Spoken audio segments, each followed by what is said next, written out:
Saludos amigos, muy buenas noches, estamos en Teleasturias. No voy a decir la palabra mágica para que no se mosquee mi buen amigo Javier Martín.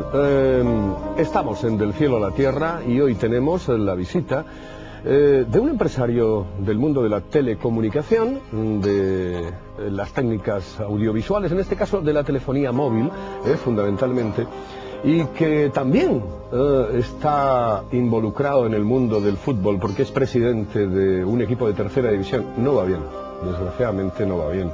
Está el último en la tabla clasificatoria, esperemos que vaya recuperando poco a poco. Es el Coyoto y estamos hablando de Juan Carlos Cárcava. Está con nosotros en la sintonía, ya lo dije Javier, en la sintonía de Teleasturias para contarnos muchas cosas.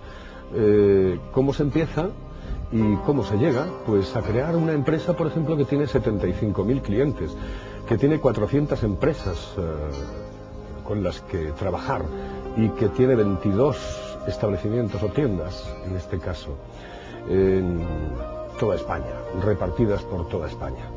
Juan Carlos, muy buenas noches. Hola, buenas noches, Carlos. Que aparte de... yo siempre lo digo, tengo que decirlo, aparte de un invitado es un amigo, entonces es más fácil hablar con un amigo. Juan Carlos, naces en Coyoto, No. hace, ¿lo puedo decir? Sí, por supuesto. Pues en el año 59, con lo cual 48 años. Bueno, el próximo abril serán 49 abriles. Naces en Coyoto, Sí. en el seno de una familia absolutamente modesta, humilde. Bueno, muy humilde. Mi padre era un trabajador de la pintura y mi madre, pues en principio una ama de casa que posteriormente termina haciendo servicios de hogar para poder aportar a la familia el sustento del día a día. Sí, porque tu madre cosía colchones, ¿no? Bueno, mi madre empezó, nace en un pueblo típico asturiano y además muy de moda, que es Arenas de Cabrales, también de una familia súper humilde. En aquellas épocas se ven en la necesidad de tener que marcharse del pueblo porque no había medios para poder mantener 9 o 10 hijos que tenía en aquellos momentos mi abuela, y muy joven se tiene que venir a Oviedo a servir. Empieza pues como casi todo el mundo en aquellos antaños a trabajar y a servir en casas, pues haciendo labores de hogar, fregando, limpiando, atendiendo, haciendo comida. Posteriormente pasa a estar en un bar famoso en la calle Rosal, que se llamaba Casa Angelita, que tenía hostal y daba comidas, tenía pensión. Allí en aquella época es cuando conoce a mi padre.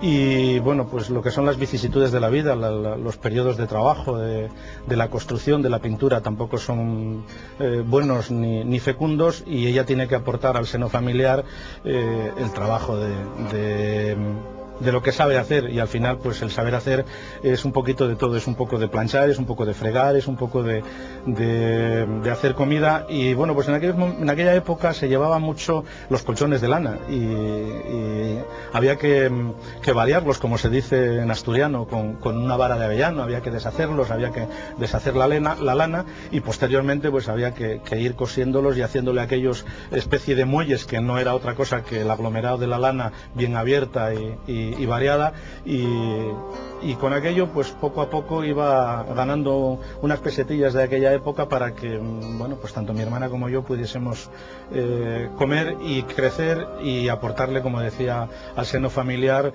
pues un segundo salario que bien le venía, ¿no? De esos primeros años, de esos primeros 8 años, porque tú estás 8 años en Coyoto y después te vienes directamente a la capital del Principado. No, te vas directamente a Cabrales. De esos primeros 8 años, ¿qué es lo que recuerdas? Hombre, recuerdo una infancia muy tierna y muy dulce, en un pueblo muy cercano a Oviedo y a la vez muy distante, ¿no? Porque, bueno, pues tampoco con esa edad yo salía mucho hacia Oviedo. Era un pueblo pequeño, preferentemente de trabajo de agricultura y de labranza. La mayor parte de la gente que no se dedicaba a la agricultura vivía de la fábrica cerveza. Y bueno, pues lo que hacen los niños de los 6-7 años que viven en un pueblo, pues ir al colegio, ir a la escuela, que en aquellos momentos con el mandilón aquel guardapolvos que nos ponían de rayitas y poco más. Después jugar y jugar y jugar, ¿no? Como comentabas, por situaciones profesionales, mi padre en un momento determinado se ve abocado a marchar de Coyoto. En principio era por un periodo de 3 meses a pintar un hotel en el pueblo natal de mi madre, en Arenas de Cabrales, y lo que en principio eran 3 meses se terminó convirtiendo pues en 4 o 5 años. Como esa dilación de tiempo para vernos en la distancia no era posible, pues el seno familiar decide que todos nos traslademos a vivir a Cabrales. Para mí, pues bueno, era un pueblo medianamente desconocido, porque en esos periodos de infancia, hasta los 7 años, yo había estado yendo algunas veces, algunos veranos, para visitar a mis abuelos, periodos vacacionales relativamente cortos. Y bueno, era diferente el pasar un par de meses o un par de semanas a tener que estar viviendo allí de continuo, ¿no?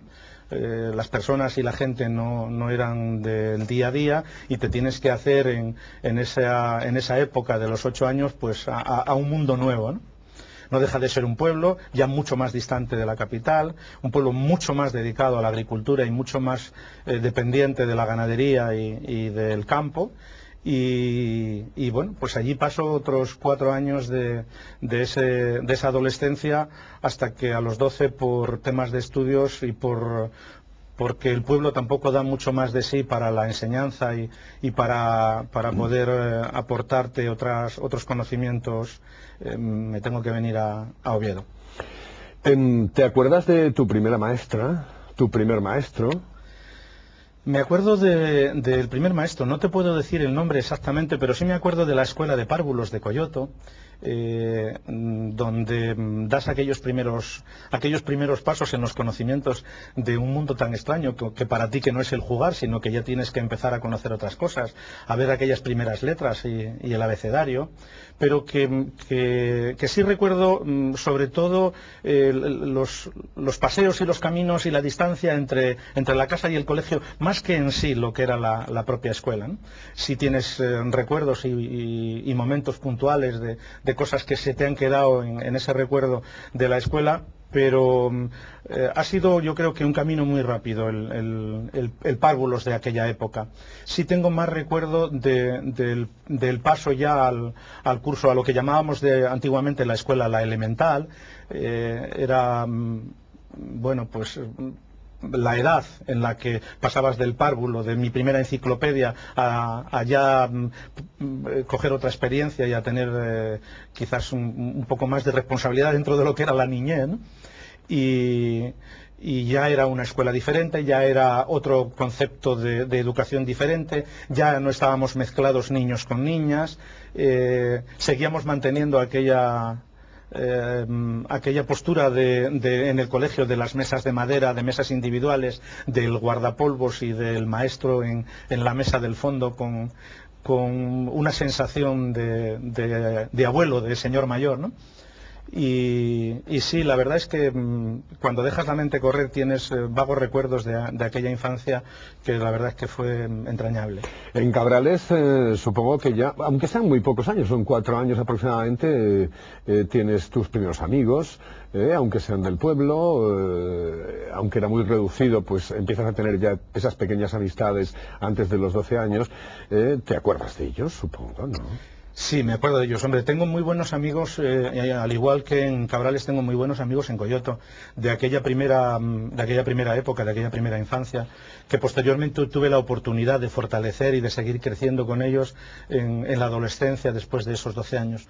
Pero sí es significativo que ese corto espacio de tiempo de esos 4 años de Cabrales han sido muy profundos. Las amistades y los amigos que he hecho allí han quedado de por vida. El día de hoy que mantengo relación, mantenemos todavía conversaciones. Pues dime nombres, ¿quién es? Bueno, pues tengo un gran amigo que para mí es como si fuera un hermano, Juan Manuel Pardo, otro que está en Francia, que es en México, que es Juan Manuel Fierro, algún otro que falleció por un tema de una enfermedad, Jesús, y algunos otros de Ramón, Manolos. Bueno, son gente que eran de aquella época y que sigues manteniendo, que ya son, bueno, pues paisanos como yo, padres de familia, empresarios en algunos casos, empleados de empresas en otros, agricultores con ganadería, con vacas y en algunos casos incluso pues gente que se dedica a producir queso de ese tan típico nuestro asturiano. Y allí en el pueblo, en Cabrales, ¿qué era lo que hacías? ¿A qué jugabas? ¿Cómo te divertías? Bueno, pues jugábamos como casi todos los niños, entre los 8 y los 12 años. Pues jugabas desde los banzones y las canicas, que era muy típico, a jugar al balón, a jugar al escondite. Yo siempre fui muy amante de los animales y la verdad es que nada que tenía tiempo pues me andaba metido por las cuadras y andaba con la gente mayor del pueblo, con el ganado, con las ovejas o con las cabras. De hecho me habían regalado una oveja pequeñita y que yo cría biberón y que después criaba con cebada dándole en la mano, la soltaba de la cuadra y se venía directamente corriendo a la cocina a comer, a que le diera el biberón y a que le diera su porción de cebada. Pero sin dejar de ser niño y sin dejar de jugar, quizás allí aprendí a amar mucho la naturaleza. Es un pueblo que está muy metido entre las montañas, es un pueblo que toda su gente, yo creo que casi vive de lo que es el ganado, de las vacas, de las cabras y de las ovejas. Y yo creo que allí fue donde, como te digo, aprendí un poco aprendí un poquito más a amar y a querer la naturaleza. Y a nada que tenía un poco de tiempo, me tenían que ir a buscar mis padres siempre por alguna que otra cuadra porque estaba metido entre verde, entre hierba o entre boñigas. A los 12 años ya llegas a Oviedo por razones laborales de la familia. No, a los 12 años mi padre todavía continuaba el proceso de trabajo allí. Como te digo, fue por 3 meses para pintar un hotel y la cosa fue creciendo en tiempo porque, bueno, pues ahora hazme, ahora tráeme, ahora píntame, ahora yo quiero y ahora yo quiero. Y llegaba el momento en el que, bueno, pues había el proceso de la caducidad en lo que era la escuela, tenía que pasar al instituto y desde Cabrales el sitio más próximo estaba en Cangas de Onís. Mis padres deciden que no sea Cangas de Onís para irme por la mañana y venirme a la noche, sino que me venga a Oviedo. Los padres de mi madre, mis abuelos, habían venido a vivir a Coyoto y entonces toman la decisión de que yo venga a preparar lo que era el acceso al instituto en un examen libre a Oviedo para posteriormente quedarme con ellos en tanto y cuando pues mis padres puedan tomar ya la decisión final de venirse a vivir a nuestra casa que actualmente existe en Coyoto. También paralelamente yo tengo una hermana que es mayor que yo, que estaba viviendo más o menos la misma situación, pero que ella no tenía ganas ni quería estudiar, le gustaba el mundo de la peluquería y el mundo de las mujeres, ¿no? de lo que es el acicalamiento de la mujer. Y bueno, pues casi paralelamente cuando yo me vengo a presentarme para el proceso del acceso al instituto, mi hermana enseguida viene también y empieza a trabajar en una peluquería. Estoy durante una temporada, durante un tiempo viviendo con mis abuelos en Coyoto y ya posteriormente mis padres regresan a nuestra casa natal a hacerse cargo de nosotros. Y entonces empiezas a estudiar en la Academia Llana, la magnífica Academia Llana, sí, que bueno, recordará mucha gente. Recuerdo, supongo, que muchísimos de aquella, profesores, amigos, sí. Cuéntame. Mira, cuando vengo a examinarme, el examen es libre, voy al instituto y bueno, pues la preparación del colegio no es la misma. Yo he estado en unas clases particulares durante un tiempo en Cabrales, que me las daba padre y tío de Pablo Prieto, un jugador que está en el Oviedo ahora jugando cedido en el Llanes. Pues me preparan para ese acceso, vengo y no tengo la suerte ni la capacidad para aprobar, por tanto no puedo ir al instituto en situación normal y mis padres deciden que empiece a un centro privado. El que más fama tenía y el que mejor se amoldaba a las posibilidades era la Academia Llana. Y allí hago la parte de ingreso que me había quedado y las asignaturas que me habían quedado más primero para poder examinarme como libre. Cuéntame cómo era la academia. Bueno, pues la academia estaba donde duró muchos años y donde creo que sigue estando, en la calle Santa Teresa. Me recuerdo además que según entrabas por la puerta a la mano derecha había un pequeño despacho que era donde antiguamente estaba don Mateo Llana, en paz descanse, que era dueño y propietario de la academia. Y luego tenía varios entresijos, escaleras hacia abajo con distintas aulas, con una salida a un patio donde a veces teníamos un pequeño recreo. Había unas escaleras que accedían a distintas aulas en la parte de arriba. Y bueno, pues era muy variopinto el personaje que allí estaba. Y digo el personaje en cuanto a los alumnos que estaban, ¿no? Porque había gente que tenía 12, 13 años, como era mi caso, y había gente ya mucho mayor que estaba profesionalizándose o adquiriendo otra experiencia de conocimientos, pues porque sus trabajos les requerían una especialización o una profesionalización. Yo era pues quizá de los más jóvenes en aquella época en la academia. Tenía buenos compañeros, gente con la que de alguna vez o en algún momento todavía me encuentro. Roberto, le llamaba Roberto el Pesca, que es hoy el gerente de Pescados Milagros. Había un chaval que era súper inteligente, Víctor Banciella. Había una chica que era una superdotada, Gayol.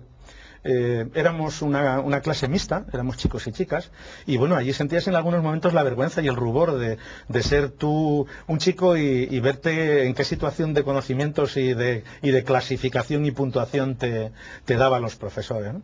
Tengo gratos recuerdos de profesores de aquella época, de don Joaquín, con el que tengo todavía la oportunidad de partir y de tomar un café y un vino de vez en cuando, de Arévalo, que algún domingo todavía le cruzo y le encuentro en La Paloma tomando un vermú, de doña Josefina, que nos daba clases de inglés, de don Massimino, de don Héctor. Bueno, había gente que era excesivamente exigente, excesivamente entrañable, y que fueron capaces en aquellos momentos, cuando tienes esa edad de 12, 14 años, de enderezarte y de marcarte las pautas del rigor. Porque allí te enderezaban, ¿no? Sí. O intentaban por lo menos enderezarte o enderezaros, ¿no? Se decía que en la academia ya no estábamos el mejor de cada casa, ¿no? Y bueno, pues la verdad es que había que ponerle aquello... Por eso te lo digo. Sí, había que ponerle aquello rigor y seriedad porque si no, bueno, pues hemos hecho muchas trastadas, ¿eh? Yo me recuerdo en una profesora con la que yo guardo gratos recuerdos, ha fallecido, le llamábamos la Lolina, nos daba clase de literatura y de latín, y que le habíamos hecho 1000 barrabasadas. Una clase que estaba en la parte de abajo, cerca del patio, con una ventana abierta, y en el fondo tenía un agujero donde colgaban unas pantallas para poner imágenes. Pues allí un día, me acuerdo, un día de sol, le hemos metido un grillo, en plena clase todo el mundo en silencio, que ella misma estaba extrañada, salió el grillo a cantar. Otro día en la mesa de entrada, era una mesa larga que parecía la mesa de un tribunal, le colgamos un cencerro en la parte de abajo, y al moverlo, de no ser con ese rigor y tratarnos con esa mano dura, hubiéramos hecho de aquello, pues yo qué sé, lo que se hubiera hecho. Oye, empiezas a trabajar a los 14 años, ¿no? Es sí, una edad muy temprana, ¿eh? He hecho, bueno, pues el ingreso y el primero, después he hecho segundo, había hecho tercero incluso en la academia. Coincide tercero de bachiller con el cumplir mis 14 años, los hago en abril y termino el curso en el verano, en el mes de junio. Me quedan 2 asignaturas de ese tercero, recuerdo perfectamente, eran historia y latín. Eran 2 asignaturas que a mí siempre se me había dado bien, los idiomas siempre fue una actitud bastante fácil, o con una actitud con la que siempre pude contar. Pero yo tenía inquietudes y además estaba viendo que en mi casa había otras necesidades, ¿no? Y no me quedó otro remedio personal, y además fue una decisión muy particular, que empezar a trabajar. Mi madre no estaba por la labor, pero al final decidí presentarme esas 2 asignaturas en el mes de septiembre, y en el propio mes de septiembre yo me busqué trabajo, empecé a trabajar. Porque todos los días por la mañana, cuando yo me salía de casa para irme a la academia, pues mi madre me daba el dinero pertinente para el autobús. Había días que me daba una peseta para que a media mañana me comprara un bocadillo. y yo estaba viendo pues que era una situación complicada. Mi madre tenía que estar limpiando y asistiendo y estando en casas particulares en horas y en horas y en horas para que al final yo pudiera pagar los estudios de la academia, que eran costosos, ¿no? Y bueno, pues mi inquietud era el poder aportar al entorno familiar también algo que no fuera gastos, sino ingresos, y tomé la decisión de empezar a trabajar. Y en el mes de septiembre encontré un trabajo.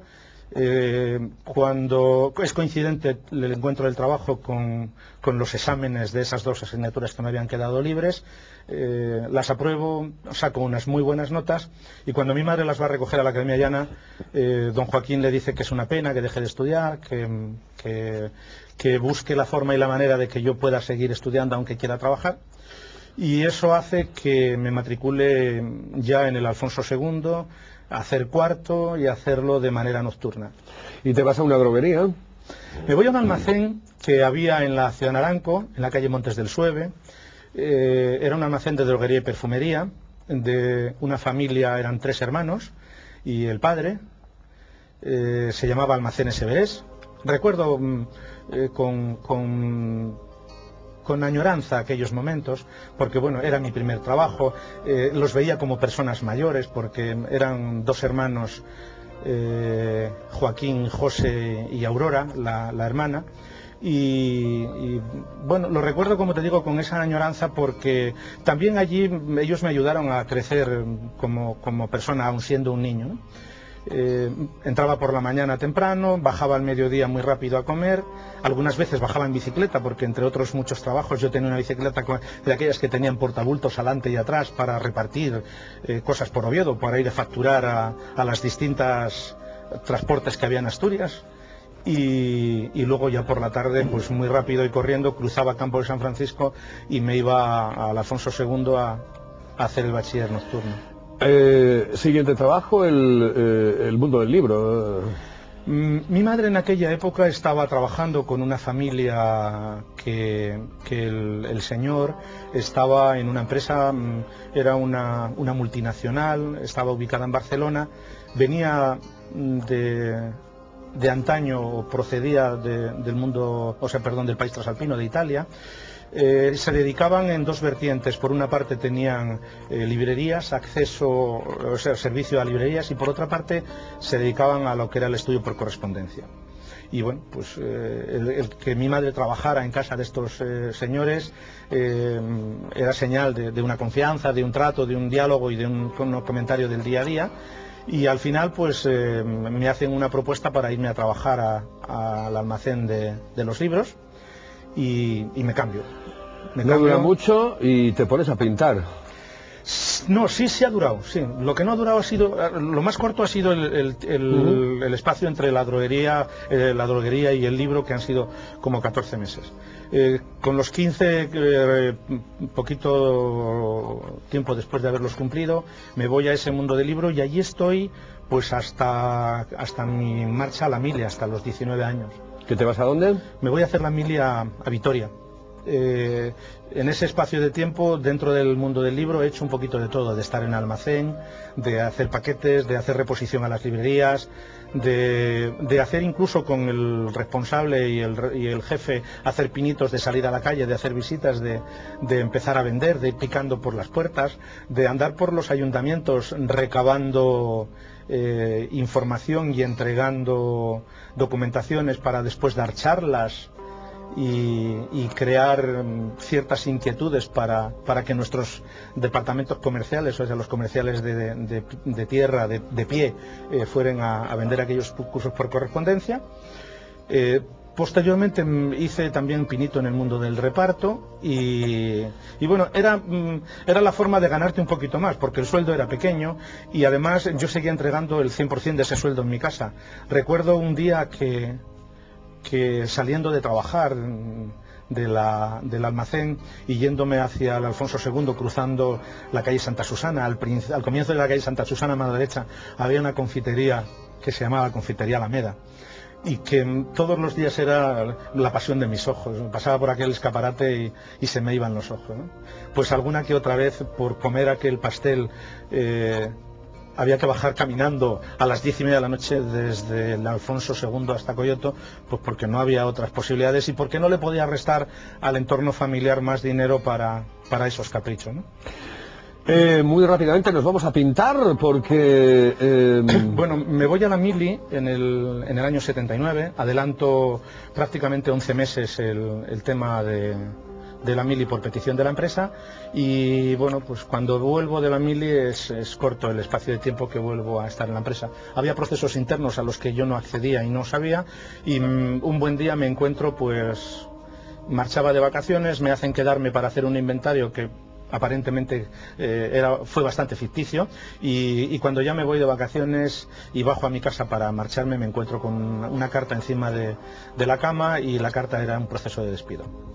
Ese proceso de despido hace que esté durante un tiempo con salarios de tramitación, no pueda hacer otro trabajo y bueno, pues te tienes que buscar las habichuelas, ¿no? Y como no sabía hacer otra cosa, pero mi inquietud era trabajar y mi ilusión siempre fue trabajar, y yo creo que fue algo que vi dentro del entorno familiar, pues mi padre me enseñó desde muy pequeño, desde que era muy joven, algo que él llevaba dentro de sí, y era la pintura. Muchos veranos me enseñó a cómo limpiar un pincel y a cómo lijar una ventana, cosas que además eran desagradables. Pero también me enseñó a coger un rodillo y a cortar y a empapelar, a diferenciar lo que era el temple del plástico y lo que era el mate del esmalte. Y bueno, pues como quería trabajar, como quería tener mi dependencia, pues le pedí un rollo, un pincel, un caldero y me fui a hacer pinitos de pintura durante un tiempo. Pues nosotros continuamos adelante, esto es Teleasturias, están ustedes en Del Cielo a la Tierra y dentro de un instante vamos a continuar con Juan Carlos Cárcava contando toda una vida de un empresario del mundo, en este caso de la telefonía móvil, en nuestro Principado de Asturias y en España. Pero volvemos dentro de un instante, será después de la publicidad.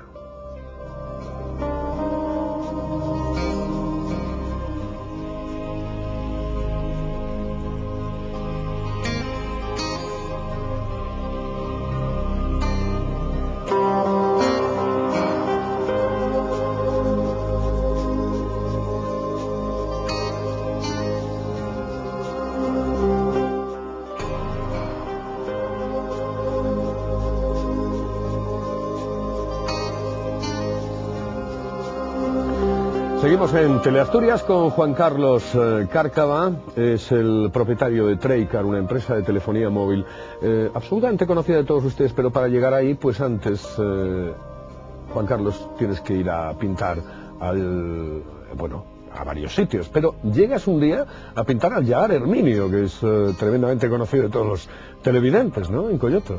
Sí, estaba haciendo otras cosas, estaba en Trubia en una tienda y un buen día pues me dicen que si puedo pintar el lagar por fuera. Ahí yo creo que fue ese primer comienzo como mini empresario. Estando haciendo el lagar, un amigo y conocido me comenta que dentro de la empresa en la que está trabajando, que pertenece al grupo Telefónica, estaban seleccionando personal. Y bueno, pues me dice que si puedo ir, que él me presenta, que él habla por mí y que hago unos exámenes, hace unas entrevistas, ¿sí? Y bueno, pues sigo todo ese proceso sin ningún tipo de tensión, pensando en que no va a salir nada, y un 24 de junio de 1981 pues me llaman al mediodía a casa y me dicen que pues bueno, que he pasado todas las pruebas, que la plaza puede ser mía si el reconocimiento médico no doblegara a ninguna situación anómala, ¿no? Paso el reconocimiento médico, el día 1 de julio pues empiezo a trabajar en un mundo nuevo, en un mundo que es totalmente desconocido para mí, que es el mundo de la telefonía, y sin preparación, sin estudios ningunos, pues porque al final yo había tenido que terminar haciendo el graduado escolar en Ventanielles, puesto que el bachiller no lo había podido terminar. Y el bachiller antiguo tampoco había sido así y bueno, pues te ves teniendo que estudiar, teniendo que ver cosas que para ti son totalmente novedosas. Empiezo un 1 de julio en Oviedo. Cuando me presento a las 8 de la mañana a trabajar, me dicen que vaya a mi casa, que prepare la maleta y que me presente al día siguiente a la misma hora en la central de Riazor en La Coruña y que allí me darán las pertinentes instrucciones. y pensando en el que aquello iba a ser para tiempo, pues cargué una maleta como que con ropa de verano y de invierno, ¿no?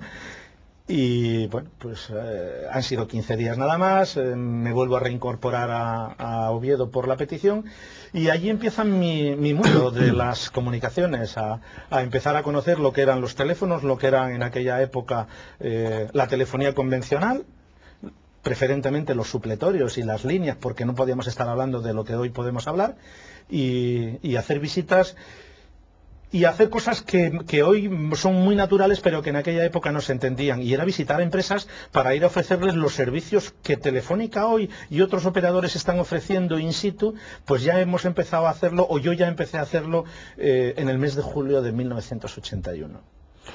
Y en todo ese periodo, en todo ese vagar por Telefónica, surge la idea de crear una empresa. ¿Cómo surge esa idea?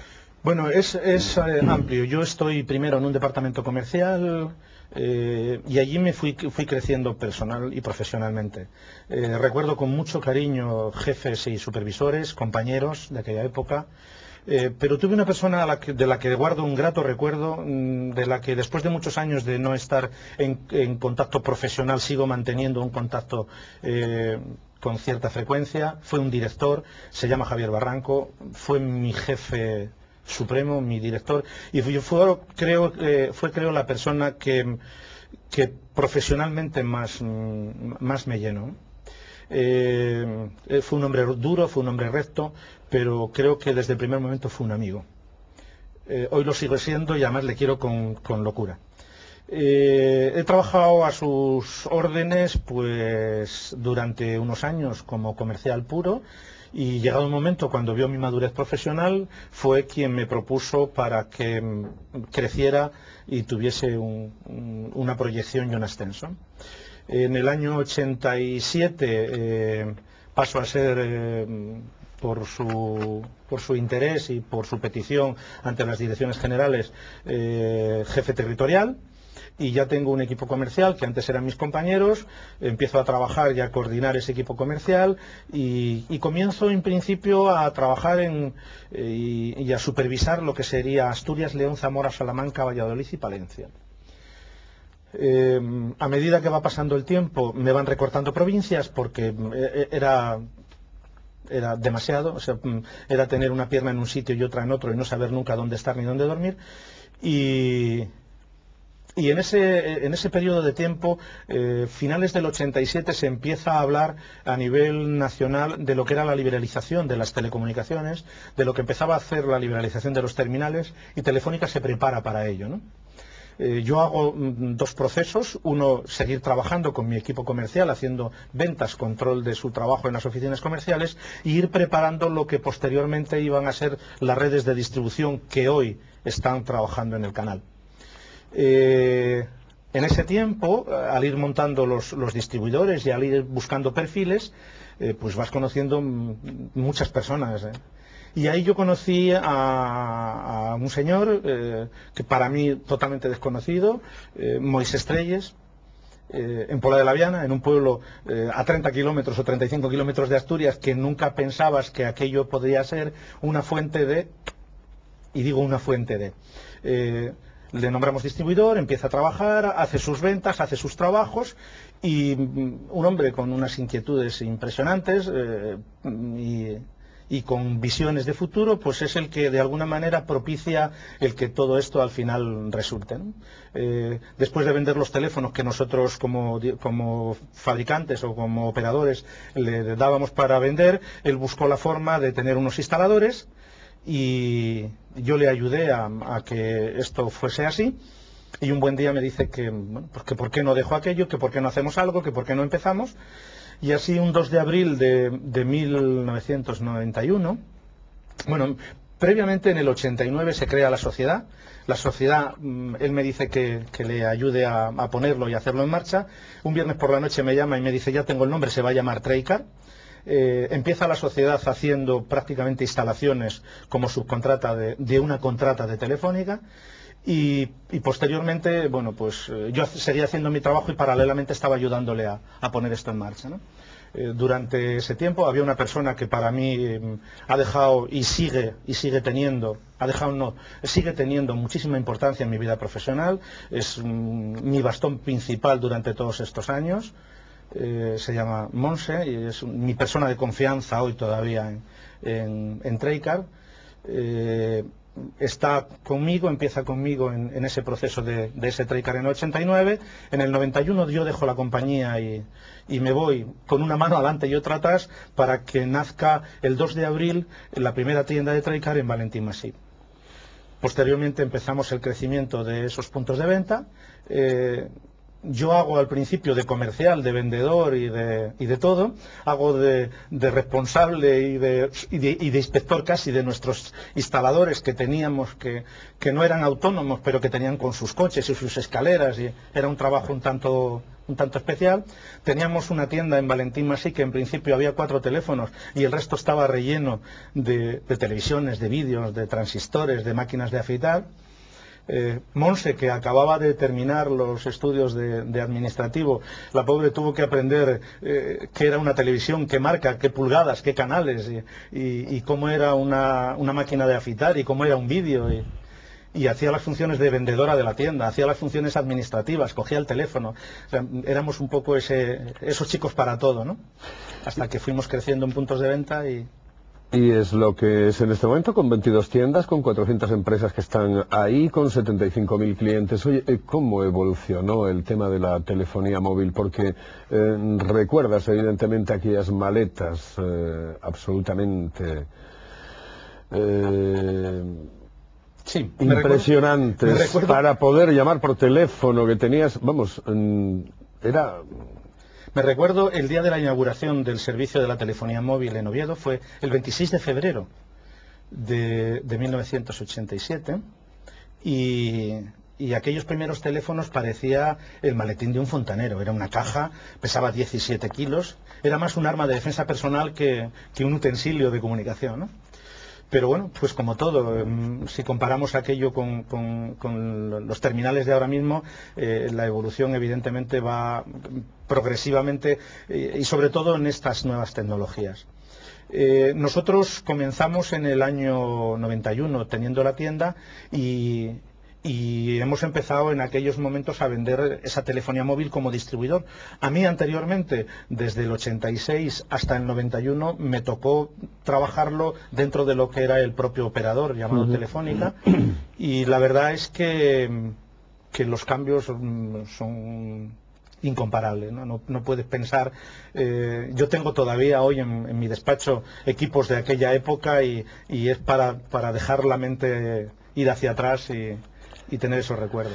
¿Y por qué se mete uno a ser presidente de un equipo de fútbol como el Coyoto? Porque ahora eres presidente del Coyoto. ¿Qué se te perdió a ti en el mundo del fútbol? Pues no sé lo que se me perdió, pero he de decirte que desde muy joven tuve siempre muchas inquietudes, ¿no? Con 14 años yo estaba clandestinamente siendo el secretario de una asociación de vecinos en Coyoto. Paralelamente estaba colaborando con una sociedad de festejos en el pueblo. Paralelamente creo que fui casi fundador del antiguo Coyoto en Coyoto. Jugaba, entrenaba a críos pequeños. Siempre tuve inquietud. Yo creo que mi sangre siempre estuvo hirviendo. Tuve ganas de hacer, de aportar. Y evidentemente tengo y quiero muchísimo a mi pueblo y quiero muchísimo a Coyoto. Colaboré con ellos en todo lo que pude. Después, en el año 85 me casé, me fui a vivir a Oviedo y pierdes un poco lo que es el contacto diario con el pueblo, ¿no? Con el día a día. Pero bueno, a medida que vas creciendo profesionalmente, pues aquello que puedes aportar lo vas llevando. Y cuando tienes un negocio y también le quieres dar a tu negocio un conocimiento externo, quieres que tu negocio sirva un poco de escaparate de lo que realmente quieres hacer, buscas en el nombre y en la publicidad el crecimiento de la sociedad, ¿no? Cierto es que el mundo del fútbol en aquellos momentos estaba en auge y empezamos a colaborar pues en distintos lugares en el mundo. En el Coyoto colaboramos mucho tiempo con el Real Oviedo, colaboramos con equipos de balonmano, colaboramos con el mundo del hockey, colaboramos... Sí, pero llegas a ser presidente. Entonces, cuando eres presidente, es decir, ¿cómo se te ocurre ser presidente de un equipo? Bueno, yo creo que nadie me dio opción a decir ni que sí ni que no, ¿eh? Yo estaba hace un par de años colaborando con el club, venía copatrocinando con ellos y echándoles una mano dentro de los pocos tiempos que tenía, y cuando el equipo sube de preferente, que yo ya estaba, bueno, pues echando una mano, pero sin dedicarle excesivo tiempo, Vicente, el anterior presidente, pues por temas de salud, decide que lo deja, que la presión y que las estructuras han de cambiar, que el equipo en tercera división requiere un esfuerzo más grande, una situación de buscar una economía y unos ingresos recurrentes mucho más amplios, y los señores que están en la junta directiva, que son amigos de la infancia, otros compañeros de trabajo, pues inducen a que tienes que ser tú, tienes que ser tú, tienes que ser tú, tienes que ser tú, y tienes que ser tú, que me vi sentado allí diciendo, pues soy yo. Estáis los últimos. ¿Qué se siente cuando uno es presidente del último clasificado en tercera división? Bueno, yo no puedo decir qué se siente siendo el primero, porque no tengo la suerte de Cookie Bances de ser el Real Oviedo. Y lo que sí, yo soy consciente desde hace muchos años, en todos los estamentos de la vida que por los que pasé, fui tan responsable como que supe administrar aquello que era capaz de meter en la boca y masticar. Y ahora mismo, pues sé lo que soy, somos un equipo humilde, somos un equipo que bueno, pues seguramente la planificación no haya sido la mejor, pero no puedes mirar para atrás. Me refiero precisamente a eso, es decir, eres el presidente del último equipo de tercera división, pero cuando ves, por ejemplo, a los presidentes de primera división, cuando ves a otros equipos con unos grandes presupuestos, etcétera, ¿qué piensas? Dices tú... Pues como en todo, Carlos, con dinero todo se soluciona, ¿no? Hay cosas que yo lo que sí tengo claro es que la facilidad, la felicidad, la satisfacción, esas no se compran con dinero. Yo estoy súper orgulloso de tener el equipo, de tener la gente que tengo y de tener los compañeros de junta. Decía en alguna reunión, porque una de las cosas que fui implantando con los compañeros era tener una reunión paulatina con los padres de los chavales de los distintos equipos, y para mí los entrenadores que tenemos son los mejores, porque son los que hay. O sea, no puedes añorar ni pensar qué capelo podrían tener al Coyoto, sería una utopía. Pero no hay que tenerlos muy bien puestos para ser presidente de un equipo tan modesto como el Coyoto, es decir, dejarse la piel como te la dejas tú, absolutamente todos los días, con tu junta directiva, casi pintando la raya del campo.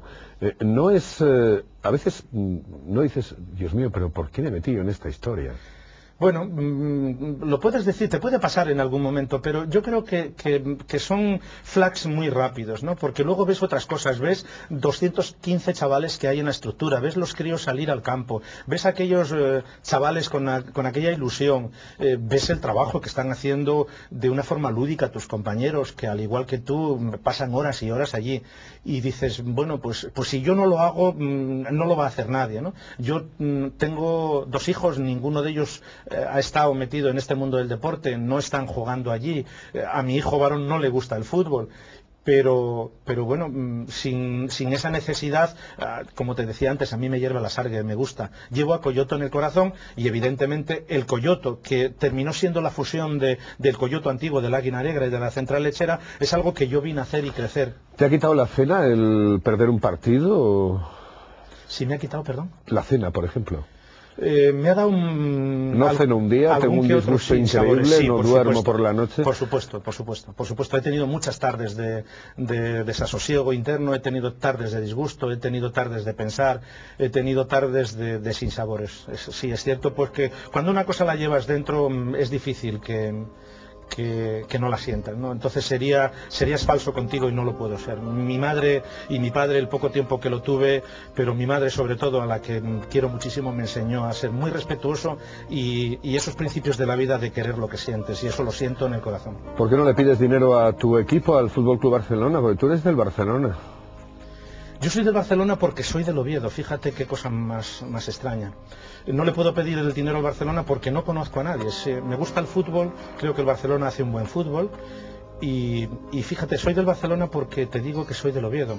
Mi sangre, primeramente soy del Coyoto, y después soy del Oviedo. Desde muy pequeñito iba al Tartier, y recuerdo un día un partido en el Tartier, años jugaba en el Madrid un extremo izquierda argentino que se llamaba Pinino Mas.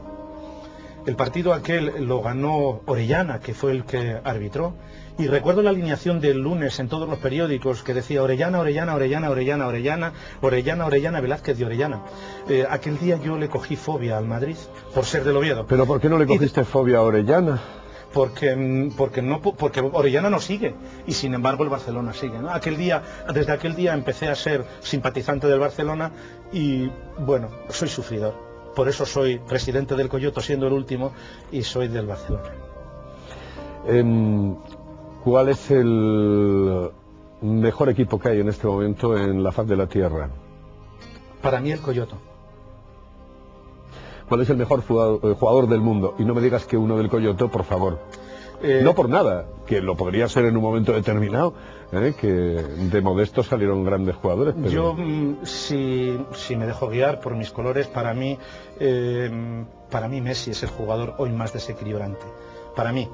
Pero hay una persona a la que le tengo excesivo respeto y creo que todos deberíamos de pisar. Aquellos que nos gusta el fútbol deberíamos de tenerlo siempre presente y es Raúl. ¿Cuántos teléfonos móviles llevas? Ahora mismo uno, normalmente 3. ¿Qué características tiene? Porque claro, es decir, ¿qué tienes? ¿Una especie de ordenador en el teléfono? Sí. Sí, he de tener una oficina móvil, pues porque paso muchas horas fuera del despacho y tiene que servirme de ordenador, de teléfono, de agenda, de... ¿El teléfono móvil nos ha quitado un poco de sociabilidad o al revés? El teléfono móvil yo creo que ha sido un hecho cambiante para la sociedad en sí, ¿no? Ha aportado muchas cosas. Ha creado mucha inestabilidad, ha habido separaciones por culpa del teléfono móvil, pero lo que sí está claro es que no podemos evitar que el mundo evolucione y la telefonía móvil está aportando muchísimas cosas positivas a esta sociedad. ¿Y qué cosas? Cuando se utilizaba el teléfono móvil, en los primeros teléfonos móviles, aquel que lo utilizaba era tildado de tontito, ¿no? Sí, bueno, era muy normal. Tú piensas que allá por el año 86, cuando veías a una persona con aquel maletín, como puedes ver hoy, pues no sé, a un señor, un electricista, un fontanero que sale de su furgoneta con su maletín, eso no te causa sensación, ¿no? Sin embargo, ver a las personas en aquellos momentos, pues sí, se tildaba de, bueno, pues era un estatus social del elevado o alto, ¿no? Piensa que en aquella época, año 86, estábamos hablando de 600.000 pesetas media de costo de un teléfono móvil y, como te digo, pesaba casi 17 kilos. Cuando evolucionó hacia un decrecimiento, hacia las tecnologías, los componentes fueron más reducidos, el ver a una persona hablando por teléfono en un establecimiento público, en algún sitio, bueno, pues siempre era el niño tonto. Hoy, Carlos, aquella persona que no tenga un teléfono móvil es un niño extraño. Y yo te puedo contar una anécdota. Hace pues 14 años aproximadamente, yo tuve la oportunidad de ir a Londres en un viaje con un fabricante a ver un partido a España-Inglaterra de la Eurocopa, y estando en Piccadilly me llamó la atención ver cómo bajaban de un autobús de un transporte escolar unos cuantos niños que no tenían más de 6 años, 7 años. Y como nada más bajarse, lo primero que hacían fue abrir su mochila, sacar su teléfono móvil y avisar a sus padres, seguramente, o a la persona que les tenía que ir a recoger, para decirles que ya estaban allí y que ya les sabían. A mí aquello me llamó la atención y me impresionó. Y de la misma manera que eso en España, en Oviedo concretamente, para nosotros tildábamos a algunas personas de tontería, en Londres era algo tan natural, y quizás allí haya sido en aquellos momentos cuando yo pensé, nosotros estamos todavía a 15 años luz de otros países europeos. ¿Cuál es tu rincón preferido de Oviedo? Coyoto. Es mi pueblo. ¿Estás enamorado de Coyoto? Pues sí, estoy enamorado de Coyoto porque allí nací, porque allí me crié, porque allí tengo muchos y muy buenos recuerdos, porque allí tengo muchos y muy buenos amigos, y porque allí está mi madre, y porque allí tengo enterrado a mi padre.